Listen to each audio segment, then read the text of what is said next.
Reutersis ცნობით ამერიკის პრეზიდენტმა ჯო ბაიდენმა განაცხადა, რომ ვაშინგტონი კიევს არ მიაზოდის 6-16 საბრძოლო თვითმფრინავებს. ჟურნალისტის კითხვაზე უჭერს თუ არა მხარს უკრაინისთვის საბრძოლო თვითმფრინავების გაგზავნას, ამერიკის პრეზიდენტმა უარყოფითად უპასუხა. უკრაინაში გამანადგურებელი თვითმფრინავების გაგზავნასთან დაკავშირებით განხილვა დასავლეთის ქვეყნებმა კონფლიქტიდან თითქმის 1 წლის შემდეგ დაიწყეს, მაგრამ მხოლოდ დასავლური ტანკების მიწოდება დაამტკიცეს. კიევმა განაცხადა, რომ მას 180-მდე ავიაგამანადგურებელი სჭირდებოდა. პოლიტიკოს ცნობით, პენტაგონის სამხედრო მაღალჩინოსნების ნაწილი აპროტესტებდნენ უკრაინისთვის F-16 გამანადგურებლების გაგზავნაზე უარის თქმას. მანამდე გერმანიამ გამორიცხა ავიაგამანადგურებლების გაგზავნა უკრაინაში. ასევე ბრიტანული მედიის ცნობით, გაერთიანებული სამეფო მხოლოდ იმ შემთხვევაში გადასცემდა უკრაინას გამანადგურებელ თვითმფრინავებს, თუ კი რუსული ჯარები უკრაინას დატოვებდა. ხოლო საფრანგეთის პრეზიდენტმა ემანუელ მაკრონმა არ გამორიცხა უკრაინაში ავიაგამანადგურებლების მიწოდება. იტალიის საგარეო საქმეთა მინისტრმა ანტონიო ტაიანმა განაცხადა, რომ იტალია უკრაინას თავდასხმის იარაღს არ მიაწვდის. ჩვენ მზად ვართ მივაწოდოთ უკრაინას თავდაცვითი იარაღი, მაგრამ არასდროს გავაგზავნით თავდასხმით იარაღს, რადგან ჩვენ არ ვართ რუსეთთან ომში, ჩვენ მხოლოდ ვიცავთ უკრაინის დამოუკიდებლობას, განაცხადა ტაიანმა. ამერიკას უკრაინის სამხედრო სტრატეგიის შეცვლა სურს, რადგან გაჭიანურებული კონფლიქტი რუსეთისთვის უფრო მომგებიანი ხდება. ამის შესახებ The New York Times-ი წერს. გაზეთის მიმომხილველები ჯულიან ბარნსი და ერიკ შმიტი წერენ, რომ ამერიკის მთავრობის ანალიტიკოსების შეშფოთებულები არიან იმით, რომ გაყინული კონფლიქტი რუსებისთვის მომგებიანია, ხოლო შეერთებულმა შტატებმა და მისმა მოკავშირეებმა ბოლო 2 კვირაში დაიწყეს დისკუსიები იმაზე, თუ როგორ შეცვალონ საომარი ქმედებების დინამიკა უკრაინის სასარგებლოდ. არგენტინა და სხვა ლათინური ამერიკა არ განიხილავს უკრაინაში და სხვა კონფლიქტის ადგილებში იარაღის გაგზავნას. არგენტინის პრეზიდენტმა ალბერტო ფერნანდესმა გერმანიის კანცლერ ოლაფ შოლცთან გამართულ ერთობლივ პრესკონფერენციაზე განაცხადა, რომ არ აპირებს უკრაინისთვის იარაღის მიწოდებას. სხვა ქვეყნების გადაწყვეტილებაზე კომენტარს ვერ გავაკეთებ, მაგრამ დარწმუნებული ვარ იმაში, რომ მე და გერმანიის კანცლერს გსურს აღდგეს მშვიდობა და რაც შეიძლება მალე და ამაში ჩვენ სოლიდარულები ვართ. არგენტინა და სხვა ლათინური ქვეყნები არ აპირებენ და არ განიხილავენ უკრაინაში იარაღის გაგზავნას და არც სხვა კონფლიქტის ზონაში, განაცხადა არგენტინის პრეზიდენტმა.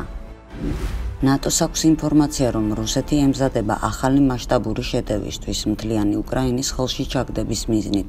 ამის შესახებ ნატოს გენერალურმა მდივანმა იენს სტოლტერბერგმა განაცხადა, ჩვენ ვხედავთ, რომ რუსები მთელი ძალით ემზადებიან ახალი შეტევისთვის.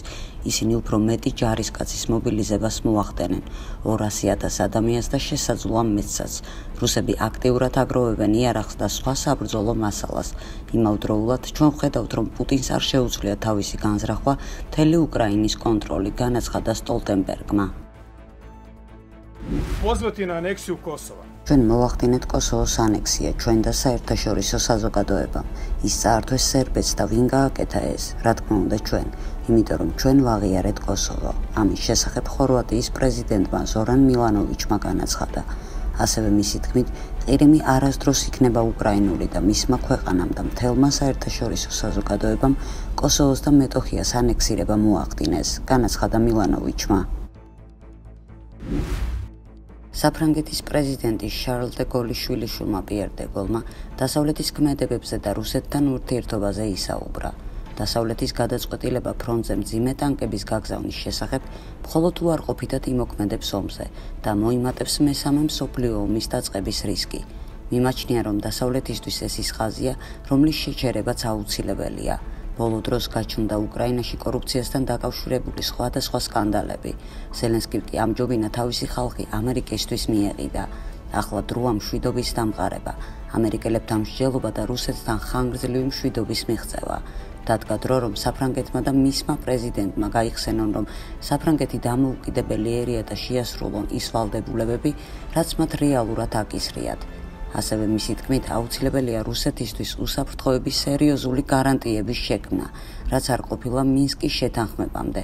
ახლა საფრანგეთი არამეგობრული გახდა რუსეთის მიმართ.